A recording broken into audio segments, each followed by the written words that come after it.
Boxing King Media in association with Boxer Dominic Ingle. How you doing, Dom? It's been about, I think, almost a month since we last spoke. You've been in Dubai, I see recently. We're doing another interview then, are we? Yeah, I've been in Dubai. I was in Dubai last week. Some more clients with this diet and fitness business. It's a gold mine in Dubai. Some people need to get in shape, and I've been out seeing them. I've got 3 or 4 clients over there. We had a good time. Obviously the people have seen it on social media. Took Kell out there and went with the nutritionist Greg Marriott. Did a bit of training, met some people.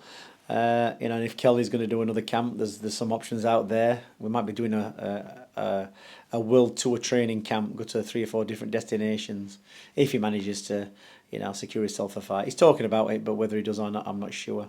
But yeah, it was a good little trip.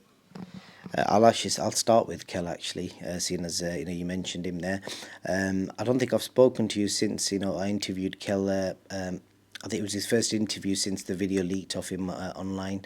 How did you think he come across in that interview? He seemed quite sincere and opened up about his mental health, which I don't think I've ever seen him do it in his entire history of being a boxer. No, I don't think you're going to do it as a fighter because in a sense you're admitting to weakness, aren't you? That's what it is.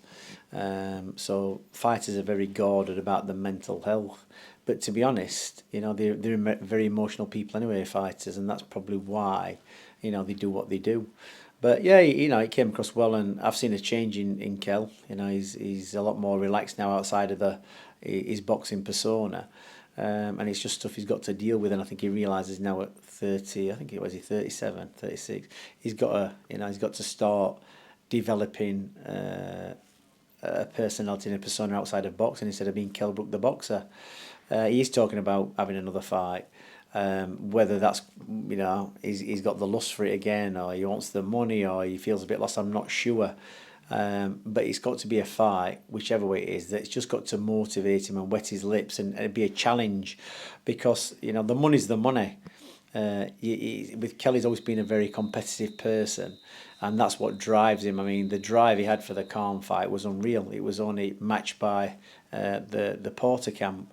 So there's options out there for him, I think, but he deals with his side of the business with his dad, and if I think it's suitable, I'll train him.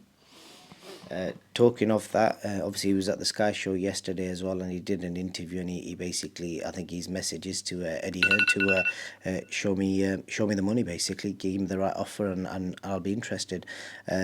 Where you stand, if the Conor Benn fight was presented to him as his trainer, would you agree to train him and bring him back for that Conor Benn fight? It's always, after he beat Conor, I always said the only fight I'd really be interested in training for is the Conor Benn fight. And obviously there's so much drama around that now. Who knows what's going to happen with Conor Benn? But that's the only fight what ever really interested me. I thought it was enough to get Kell motivated. And I think it's a fight. It'd be a tough fight for Kell, but I just think Kell's got the better boxing brain and more power. Yeah, he might be a little bit older, and it's a chance for Conor Benn to kind of get somebody who's a little bit past the not a little bit actually, a lot past the sell-by date. But even Kell Brook being a lot past his sell-by date is, in my opinion, still too much for Conor Benn. So judging by that, if the money's right and Kell's okay with it, you're happy to go ahead with that fight, and potentially we could see that. June 3rd is the date that it's earmarked for Conor's return. Is that going to be too soon? It won't be that. It won't be that date. Kell will never be ready for that date. He would never under prepare for that. And like I said to Kell, it's been over a year and a half since he started actually training for the Khan fight. It's a lot of time, and it's been a year since he boxed Khan. So even if I was training him, if I saw any faults or any weaknesses or anything different what I'd expect from Kell Brook, I'd just say to him, look, you haven't got it anymore. There's going to be a day when you wake up and you haven't got the reflex, you haven't got the punch, you haven't got the punch resistance, you haven't got the motivation to do it. And we've agreed that I wouldn't train him just for the money. It's got to be because he wants to fight and he's still got something left. And the only way you would ever know that is to train him for a period of time, maybe 8 to 10 weeks, and see how he reacts over that period of time. And you've got to be realistic And if he got close to that fight, and I thought to myself, you know what, he's not in a position really to fight. I said to him, look, Kell, you might have done all this training, but you're not ready for this fight. You know, you need to finish on the calm fight. But if I see something there where I'm convinced he can beat Conor, Benn, or whoever he fights, then I'll say, yeah, go ahead with it. So would you say, is that the stage you're at now? You're in that period of him training, and you're kind of watching him how he reacts to everything? He's been in training, but to be honest, he's without a definite date or an opponent on the horizon, he will never switch on 100%. He's been in the gym, last couple of weeks training, doing a bit of running, doing a bit of sparring, getting his fitness right. We did some training in Dubai. I did a run with him one morning, decent run. But he knows what he's got to do to really, hit his targets and, drop his weight. He's got a training order switched on, and he needs a definite goal to do that. So I'll be honest, I can't see him actually switching on for a fight until an opponent is at least announced or is in the mix. Interesting stuff. I just want to move on to the Tyson Fury Usyk fight that unfortunately is not going to happen now on April 29th. Just want to get your understanding of, obviously you've been involved with a lot of big fights and a lot of big fight negotiations in the past. The main argument from both sides is over the split. Tyson Fury demanded that he'd get 70-30, and from my understanding, Usyk accepted that on the basis that there'd be a rematch, and then that split would be then flipped 70-30 to him if he'd won. And I think that is ultimately what broke the camel's back. Well, if you look at that 70-30 to Tyson in the first fight, let's say that Usyk beats him. It's going to be 70-30 in Usyk's favour. So in both fights, they've kind of earned the same money, basically. That's more or less just, it might as well be 50-50 in the first fight and 50-50 in the second fight. Tyson's always going to be the A side of the card, no matter what. Even if he's been beat, he's always going to be the main draw. And, like Tyson's right in what he says, well, you go and fight anybody else. Getting 30% off Tyson Fury in a fight, or getting 50% off Tyson Fury in a fight as an opponent, regardless of whether he got the belts or not, is probably going to be better than any other fight that fighter can have, in my opinion. So realistically, Usyk needs to capitalise on that. He's not a true heavyweight. He's a cruiserweight at the end of the day, and he's coming to that division, and he's got the belts. He beat Anthony Joshua. So I think Tyson's quite right in making that demand. He's had to work his way through to the top. He's exciting to watch. Personally, when they mentioned the date, I just didn't think it would be enough time for Tyson Fury to get ready. And as all fighters, when they're presented with the challenge, the first thing to do is to go for it. And then maybe he's had a couple of weeks of training and thought, you know what, I'm going to need a lot more time. But ultimately, it was Usyk who turned around and said, I'm out of the negotiations. Maybe there's something else on the horizon for Usyk. Maybe he's been offered something somewhere else with another fighter. Maybe it's Wilder, it could be Dubois, whatever it is. There'll be something else where he's all of a sudden just gone, actually, no, I'm not going to do this no more. And he's gone off. So that will only come out in a couple of months' time when the next fight for Usyk is mentioned or put out there. And then people will think, oh, that's the piece of the jigsaw, what was missing in the Tyson Fury negotiation. The thing is with boxing, it's very cutthroat. It's underhand. It's under the table. There's brown envelopes going left, right and centre to make fights. Because at the end of the day, it's a business. It's not like league football or championship football where everybody's in a league and they know what they're getting. It's whatever you can get, as much as you can for the least work possible. And there's so many people hanging into promotions who are getting a payout from the tickets to the merchandise to the venues to the promoters. Everybody's getting a slice of the cake. So, when there's big fights involved like that, everybody's watching what they're getting. And the person who's actually generating all that money at the end of the day is Tyson Fury. That analogy you just said there, it's quite an interesting one because I never thought of that. So if they did flip the percentages for the rematch, they've ultimately earned the same money for both fights. And then I see what you're saying. You think that's fair? Possibly that if Usyk beat Tyson Fury, it would be possible that Usyk's 70% in the rematch would actually be better than Tyson's 70% in the first fight. You know what I mean? Because they think, well, this is a real fight. It would interest, in more people. And obviously, if Tyson beats Usyk, realistically, in the rematch, you understand? It's like Were they saying that if Usyk, regardless of the decision, the rematch is 70% for Usyk? Is that what they're saying? To my understanding, Right, yeah, well, but I why think would you Fury feel- offered him 50-50. Right. So why would you, if Tyson beats Usyk, and then they have a rematch, why would the loser, if Usyk's going to be the loser, get 70%? Doesn't make sense. No, I think that's if Usyk wins, he gets Right. 70. Well, if he wins, he gets 70. Right. So if Usyk wins and it's a rematch and he gets 70%, fair enough. But his 70% as the winner will probably be more. Do you understand? Probably be more than Tyson got in the first fight. And secondly, even as it, so, and if he loses, what does he get? I think it was possibly the same or 50-50. But Right. I've Well, lost let's say my if numbers, yeah. let's say it's the same. If Usyk loses the first fight, and he's getting 70%. I mean, I don't know the ins and outs, but if he's getting 70% in the rematch, is it got to be a definite rematch?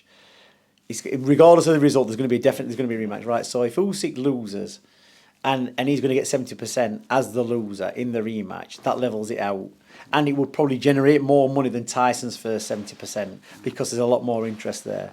So realistically, a 50-50 split seems better from Tyson's point of view. So really, Usyk can't really lose, can he? The other aspect of it is, the fans. I know that the fans aren't the one who are going to benefit money wise because boxing's a short career. The fans are obviously demanding that we're not going to get another chance to watch an undisputed heavyweight title fight, and both guys should have just maybe maybe lost a bit more and just got the fight done. What about that aspect? The thing is, look, he's not a true heavyweight, Usyk, is he? He's not a true heavyweight.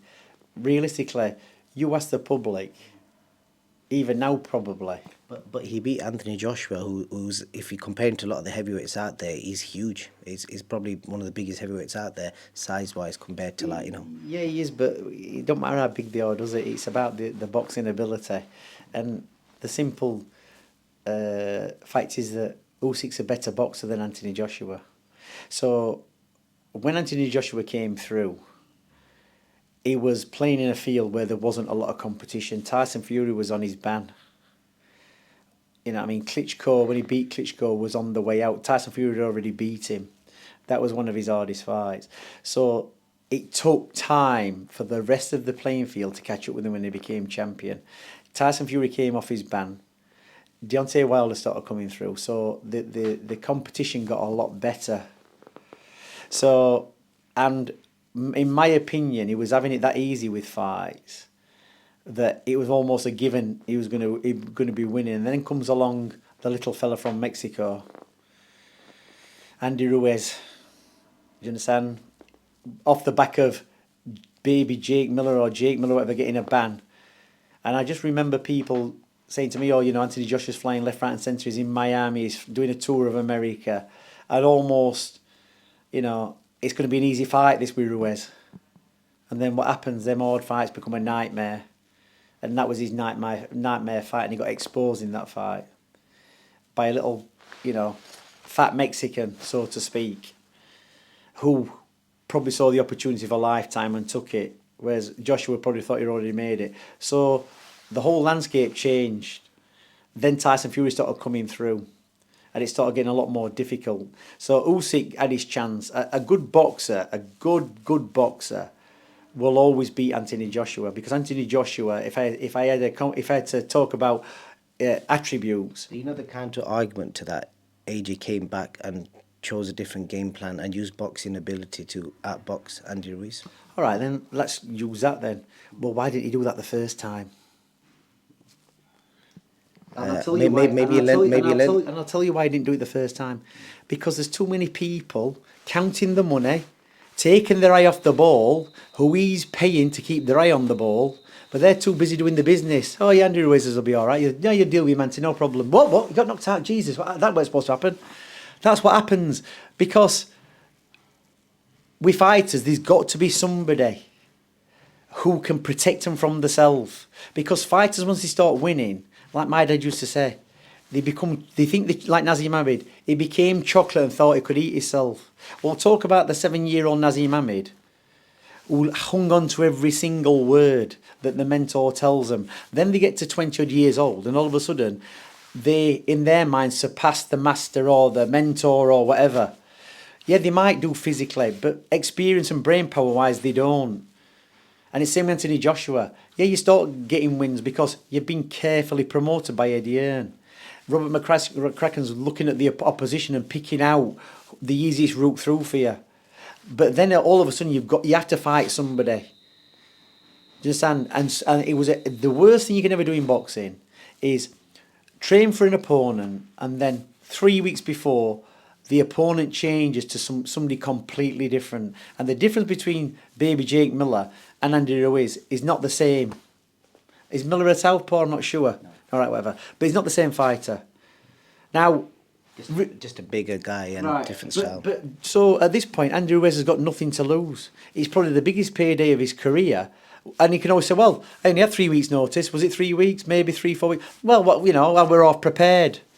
So he goes in there, throws caution to the wind, takes his chance. If he gets beat, people say, well, fair play to him. He jumped in there and played the part, but actually he pulled it off. So they have the rematch. Well, he's had more time this time, Ruiz. Maybe it should be even worse. And I said, no. What'll happen with Andrew Ruiz is he'll have had all this adulation, all this money. He's the fat man who's won the fight. He's beat the best guy in the world. He's going to lose the plot. And he's not even going to turn up the second time because that's how boxers are. But a lot of them are childlike in the mind. So instead of thinking to himself, I'll knuckle down to this and I can beat him again, he didn't. He went completely the other way. And you hear stories, you hear rumours what's going off in the background. And people say, no, he's going to beat him again. I thought, he's never going to beat him again. And Anthony Joshua just played it safe and just boxed around him. Surely he must get credit for that win because he must have carried a lot of pressure into that fight. Because if he lost again, it could have been curtains, and to come back from another loss against the same guy, it wouldn't have been easy. It could have been. There are a lot of rumours around that fight with the Joshua fight that he'd been knocked out in sparring, he'd been concussion. There were lots of things going on. And even look at that fight. Who pulled Anthony Joshua out of that fight against Ruiz the first time? Who pulled him out? Was it the court? I think the referee stopped it, didn't he? No. Anthony Joshua pulled himself out. He stood in the corner. He bit his lip. He looked around and he could see it going across his mind thinking, whatever it was, I haven't prepared right. The referee gave him the opportunity to say, I'm ready to fight. And he kind of looked at the floor and pulled himself out of that fight. And then the referee stopped it. Not the corner didn't pull him out. Do you understand? He made that choice. Watch the video. You can see it crossing across his mind thinking, no matter what I do, I'm getting on top of him here. But every time he clips me, remember, he was getting clipped and he got back and he kind of boxed his way back into it. He got clipped again and he sort of had a bit of a wobble on and went down and got back up and sort of boxing again. Every time he got clipped, you could see. And luckily he had enough sense when he was stood in that corner to think, no matter what I do now, every time I'm getting clipped, there's something not right here. And he pulled himself out of that fight by just not saying, I'm ready to fight, ref. The corner didn't throw the towel in. Nobody came up and stopped it. He did it himself.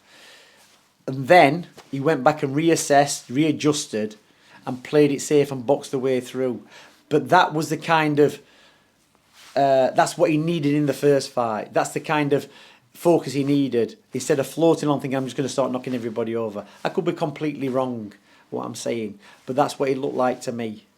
And just to wrap up on that Fury thing, because we want to go back to AJ because he's fighting this Saturday.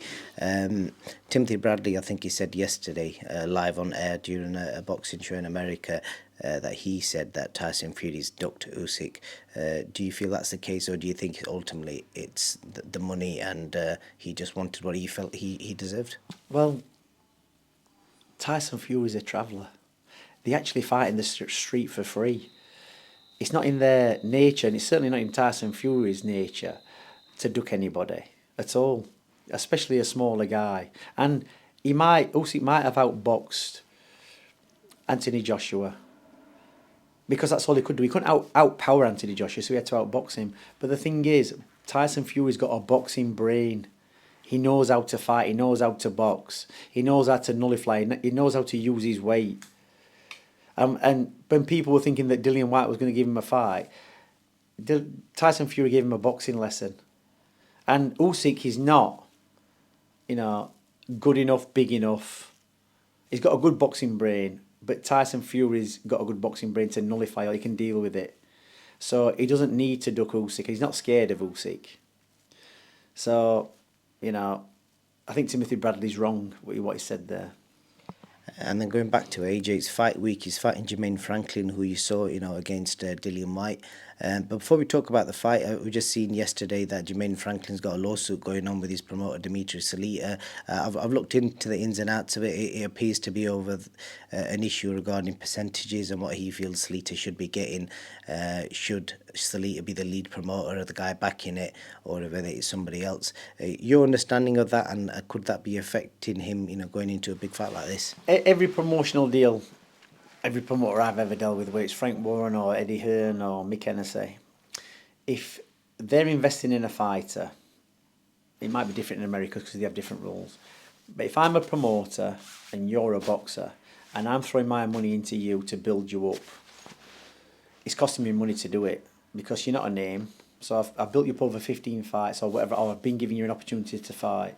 And did you tell me that Franklin works in a factory or something? Yeah, he used to work in a factory 6 months ago. So some promoters taking a gamble on that fighter and promoting them, getting them fights. And more often than not, because we promoted fighters, you're always sinking money into fighters before you make money. The number of fighters we've sunk money into to promote them, to get them wins and build the record up to get them into a fight. Did it with Kid Galahad. We did it with Johnny Nelson. We did it with loads of fighters. Junior Witter. You're sinking money in, so there's got to be a payback. So the promoter's paying into this and promoting the fighter. All of a sudden, there's a big fight on the horizon. And I'm a smaller promoter, so I can't put that fight on. So Eddie Hearn comes along to me, we want to use your fighter. Luckily, if I've got my fighter signed up, he's tied into me. And in the contract, it usually says, if you fight on any other promoter's bill, do you understand? Where I'm not having to put money into it, the percent could range from 10%, 15, 25, could be 25%. You have to pay me 25% of your purse off the top line. Now, people might say, oh, that's not fair. Well, if that promoter's taken you from somewhere and built you up to that high-profile fight and spent money into you, and nobody else has, surely they deserve a percent back for building your profile. Now, even as a boxing manager and a trainer, I've had to sign deals like that. Most people do, because the promoter's going to turn around and say, well, I might as well just keep you on my promotions and make money for myself, just using you and not let you have this big opportunity. But it depends what his contract is with Salita. So it's really, in England, it's a standard practice that if you fight on some other promoter's promotion or bill or whatever, that your promoter has to recoup some costs. Somebody's got to pay the promoter, and it's varying percents. Now, if you're a promoter and you're having to deal with another promoter who wants to go to a purse bid, do you understand? Then Eddie Hearn's putting in big bids. You might challenge him and keep the purse bid going higher and higher. You might, as a promoter, you might force Eddie's purse bid up higher. Do you understand? And that was the case when Galahad boxed Josh Warrington. Warrington was promoted by Frank Warren. He was a champion. He was on a percentage split. It was 60-40. So Eddie Hearn said, I'm going to put a big bid in. I want this promotion. It's going to cost me money, but I want to put this fight on my bill. And he forced the purse bid higher and higher and higher. And I had Frank, offering me a fee to box. But Eddie said, let's go to a purse bid. So he forced up the purse bid more than it should have been. And as a result of that, we had to give Eddie a drink out of the purse. That's what you do. But it caused Frank Warren to pay more money for the fight. That's what they do. That's what promoters do. That's how boxing works. So I don't think it's wrong what Salita's done just on that situation. And even if he's done nothing in the negotiations, because maybe he didn't have to negotiate or do a purse, because maybe Eddie's come along and said, this is what we're going to pay you. Do you agree to it or not? That's it. There don't have to be a negotiation. If it's good enough money, don't forget they could pick anybody for AJ. Is that right? It's not like he's the number one contender or he's they could pick anybody out of the air. So if somebody I think his selling point is the fact that he gave Dillian White a very hard fight, and yeah, but in reality, that they could get any decent opponent. It's probably good that they've picked him because they've got a measure of him fighting Dillian White. White's fought AJ, so they've got a measure. So the situation there is if Eddie Hearn comes along and says to Franklin, I'm going to give you $1 million. Well, there don't need to be a negotiation. He'll just pay him enough that it's probably his biggest payday ever. So there don't have to be a negotiation with it. So that's where we are with that fight. It's like, but what you'll probably find there is Franklin might be thinking, well, I'm getting $1 million or $2 million, whatever it is, having to pay a percent to me promote. Well, what's he done? Well, he might have built you up for 10 or whatever fights he's done with him. He might have raised your profile, when nobody else did. So you're going to have to pay something back. Yeah, it might be 10 times more. You might be paying him more from the AJ fight than you've ever done. But then again, who's going to give you a chance to get you up there? You've got to pay people. Look at him as an opponent. You've seen what he did with Dillian White. Some people felt like he should have got the decision. What kind of challenge does he bring to Anthony Joshua? We've got AJ coming back under Derek James. This camp, he's kind of locked himself away. We've not seen much footage from AJ's training camp.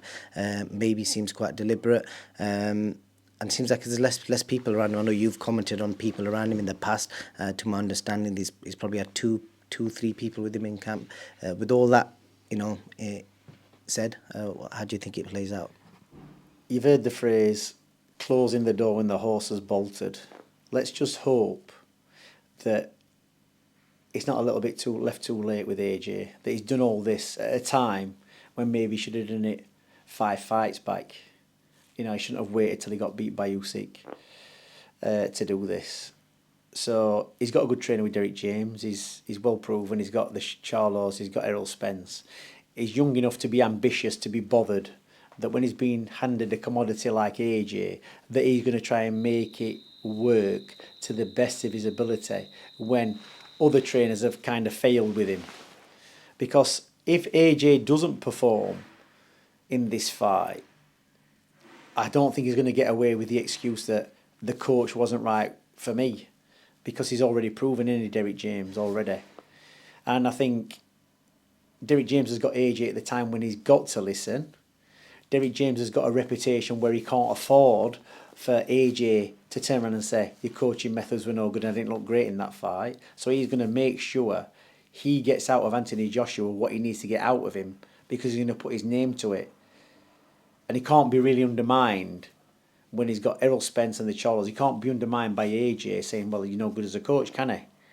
So it's probably going to be a good combination. And also, the opponent is the right opponent. He caused Dillian White a few problems. A lot of people thought he should have got the decision. Maybe he should have done. Dillian White, I think, had just come off a loss from Tyson Fury. He didn't look great in that fight. He almost kind of thought, well, I can write this kid off. I'll just sling everything at him. I'll be too strong and powerful. And he hit him with everything, the guy. And he was still standing. He looked very, very laboured with Dillian White. That win, or that fight. Whether he deserved the win, I don't know.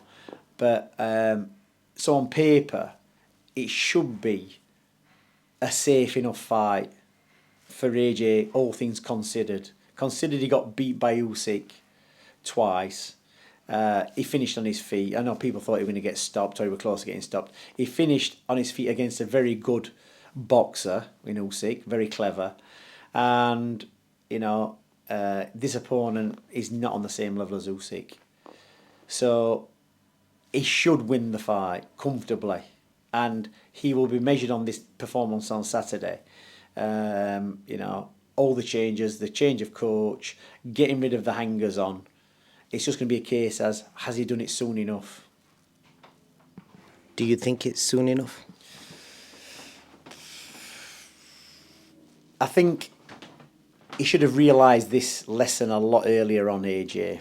A lot earlier on. Probably around about the Ruiz time. That's when he should have learnt it. And made adjustments from then. And what, is that 4 years ago, is it? 3-4 years ago. That would have been a better time than now, because he's obviously, time's knocking on. It should have been a lesson learned way back but I think it's probably going to be enough this time with what he's done to get past this opponent. I think Derek James as a trainer will have him firing properly, got his mind on what he's doing, and like I said, they've got a good measure of the opponent. So realistically, if he doesn't perform, Anthony Joshua, then there's going to be a big, massive question mark over his head. Actually, where does he go from here? Dominic Ingle, I appreciate your time. Thank you for that review, and hopefully we'll catch up after the fight. No problem.